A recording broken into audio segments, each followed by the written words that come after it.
more orientated towards chasing people out of their villages.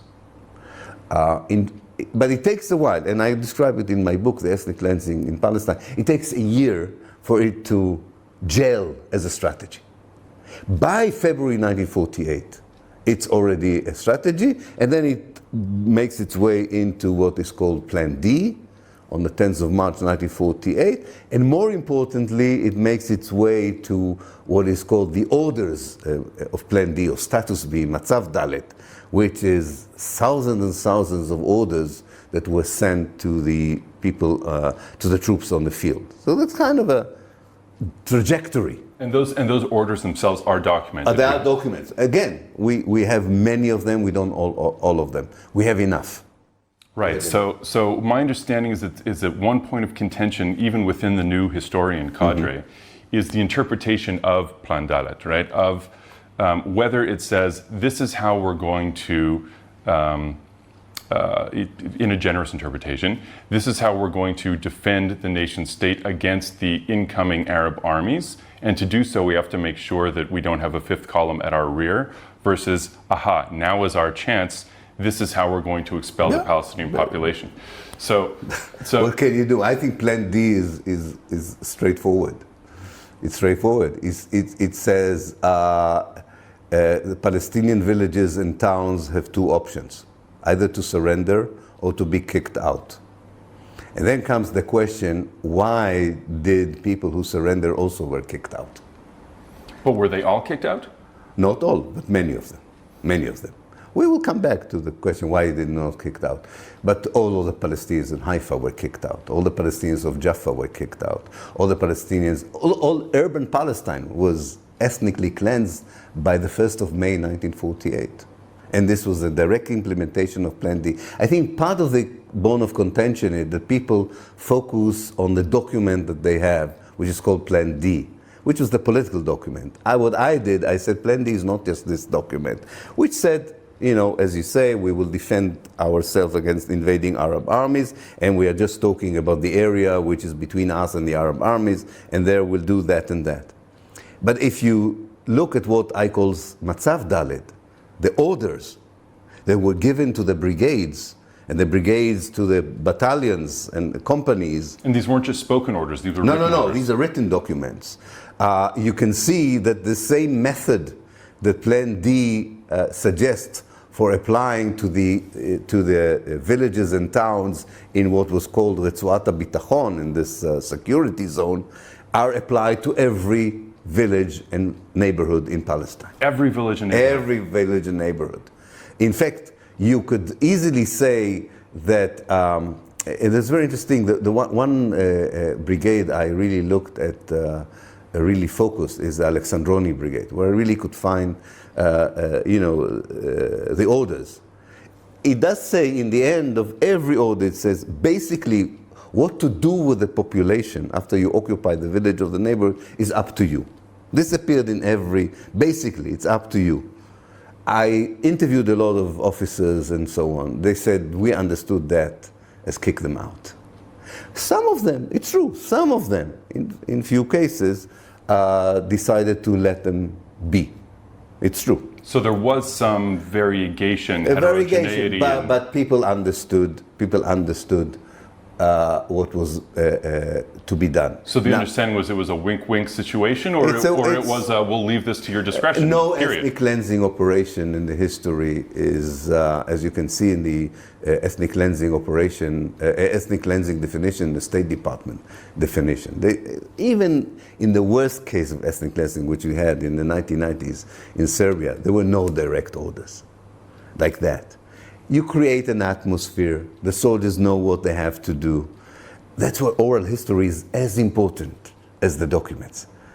You know, every Israeli trooper I interviewed said to me, come on, are you joking? We knew what we had to do. You can see, by the way, you go to the Zochrot website, they have 30 to 50 interviews with Israeli soldiers from 48 who say to the camera, we knew exactly what was expected of us. Are these some of the people that ended up turning around and suing after they had seen themselves on film essentially and decided, wait a minute, that's only not one real? of them.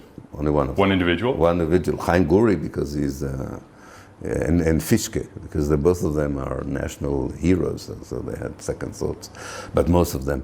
But, you know, I interviewed them even before Zochrot. The orders, you had three kinds of orders, if you want. There were, first of all, let's say about urban Palestine. It was clear that urban Palestine had to be cleansed. There the commanders were not saying it's up for your discretion. No, you had to kick these people out. It was preferred to have a quiet transfer. That is true. They liked the idea if the people of Haifa would leave voluntarily. So Haifa specifically is confusing for me. I'm trying to wrap my head around this, because what I've heard is that the mayor of Haifa, the Jewish mayor of Haifa at the time, specifically requested of the local Arab population to stay. He did. He was not part of the leadership. Right, and the Arab High Committee, in this particular instance, actually suggested people leave. No, what happened was that the Arab, you have to remember, this is 21st, 22nd of April. This is after Dir Yassin, after already Tiberias is being cleansed, and Beisan, and so there is a sense among the leadership that an organized eviction is better, but it's eviction. They didn't want to leave. You describe it as if they wanted to go on a picnic and leave the town. They decided they can save the people with an organized eviction. That is true. Organized from the Zionist side, or no, with the British, because the British are responsible for law and order, and the British are criminals. They should have said to the Zionist movement, "We are responsible for law and order. Not one Arab is going to live here." But they didn't. They facilitated negotiations between the Jewish forces and the Arab leaders. And the Arab leaders said, okay, we'll have an organized eviction. So people were told to come to the harbor, or the area of the harbor, on the 22nd of April. And then they were bombarded from above to make sure that they leave. So it's the Haganah that's bombarding them. Yeah. But at the same time, and correct me if I'm wrong, is it at the same time that the mayor is making pleas to the Arab community not to leave? Yeah. I mean, this is what I'm saying. The systematic ethnic cleansing was not organized by the mayor of Haifa, who had very good connections with the Jews, with the Palestinians. Of course, he was a Zionist who didn't want to see the Palestinian leave. I believe he was genuine in this. But the commander of the Carmeli brigade that was ethnically cleansing Haifa had no wish for the Palestinians to leave. We have their orders. They had orders to kick people out of Haifa. And the orders are all the Arabs, everyone, out of the city? Yeah, of course, to empty the city.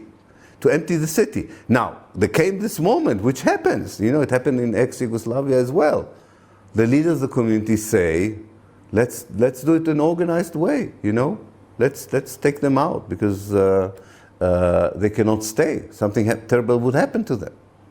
And while they are organizing this eviction, they are being bombarded from above. So it's a concern for their safety, or it's a concern for being viewed retroactively as being complicit in the process? Like what's the incentive from the side of the Arab leadership to facilitate? To save the population. Full stop. Remember, Dir Yassin is in the background. Jews massacre Palestinians. There are rumors that they're raping women. It doesn't matter, by the way, whether they were substantiated or not. And the intelligence, as Benny Morris showed in his book, to his credit, the intelligence unit of the Haganah spread these rumors all the time of what would happen to you. So yeah, there's fear, great fear. Great fear.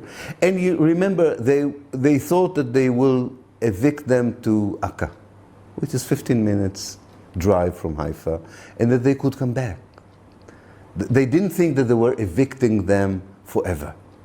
They thought there's fighting, it doesn't go well, the Jews are quite barbaric, let's take them out. The idea was this is why people left things as they were. Nobody really packed. And the reason was they thought they could come back. And in fact, the United Nations, the United States, Britain, wanted the people of Haifa to come back from Akka. They told the Israelis, why are you not allowed? Okay, there's in the first truce, June, 9th of June, there's a truce. Bernadotte is here, the United Nations mediator. He says to the Israelis, okay, the people of Haifa should come back. Just to be clear, Bernadotte, he was a Swede who actually saved Jewish refugees in Europe he was during the the Second World president War. of the International Red Cross in Sweden, who saved a lot of Jews in the Holocaust. And he was appointed as the United Nations mediator. And he arrives in Palestine on 20th of May, 48. And he says, okay, these people left. He didn't blame the Israelis for the expulsion of the people of Haifa or Jaffa. He said, remember, when he arrives, all the cities are emptied already. So he says, let these people go back to Jaffa, let these people go back to Haifa, and let's stop this madness. For him, it was madness. Why these two communities should fight each other? And the Israeli position is very clear. Anybody who left is not going to come back. Is not going to come back. That's their documented position. That's documented, and they were very proud of it. They didn't hide it. And it didn't matter whether you left voluntarily, so to speak, namely you left because you were afraid, or you left because someone put you on a lorry and kicked you out. So this is ethnic cleansing. You have to look not at the nitty-gritty. You have to look at the big picture. Now, of course, hundreds of thousands of soldiers were involved in it. And they act as they are now. Hundreds of thousands of soldiers are busy policing Palestinians in the West Bank. Some soldiers are more moral, some are more barbaric. The big picture is not the individual soldier who does something differently. The big picture is the ideology, the overall impression you get from the overall commands, and the behavior on the ground. Behavior on the ground. I'll give you an example. The commander who occupied Safad felt pity for 100 elderly people, and he allowed them to stay. They were 80 years and over. Ben Gurion, in his diary, and I quote it in my book, The Ethnic Cleansing, writes an angry letter to the commander of Safad. Why did you leave these 100 people in Safad? We want Safad to be totally empty of any Arabs. That's an example. Haifa, a few thousand Palestinians were left in Haifa. Yes, so this is partly why I'm so confused about Haifa specifically. No, a few thousand out of 75,000 is ethnic cleansing. 5,000 out of 75,000. 70,000 were kicked out. Now, kicking out for me, again, is also not allowing you to come back. It's very important. If I am afraid in Tel Aviv, because I think Iraq is going to bomb Tel Aviv in 1991, and I go to Eilat, if you don't allow me to go back to my flat to Tel Aviv, you've kicked me out of my flat. It doesn't matter that I ran away because I didn't want to be killed. Seems like a reason. That's ethnic cleansing. Ethnic cleansing is the smoking gun. I agree, there's no ethnic cleansing in the world, including, by the way, no genocide. There is no smoking gun for the Nazi decision to exterminate the Jews. There's no smoking gun. By smoking gun, you mean actual documented document policy? that says there are 12 million Jews in the world, we will kill 6 million of them. No, there's no smoking gun. But the smoking gun for the Israeli criminality is the decision not to allow them to return, because that nobody can argue about it. You can argue morally about it, whether Israel had the right.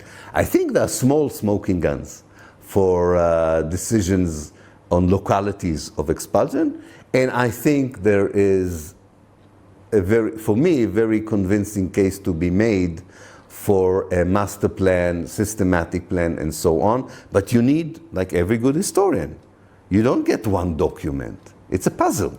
You have to recreate the puzzle. And as historians, we are entitled to argue about whether I did the puzzle correctly or not correctly. I don't mind. I don't mind people arguing with me. But I think anybody who would say today in 2017, Israel did not kick out the Palestinians out of Palestine would be ridiculous. Exactly how it did it, I think it's up to us, the professional historians, to argue with each other. That's okay. For me, I have a very clear view of what happened. I heard all the criticism against what I did. I'm still very strongly convinced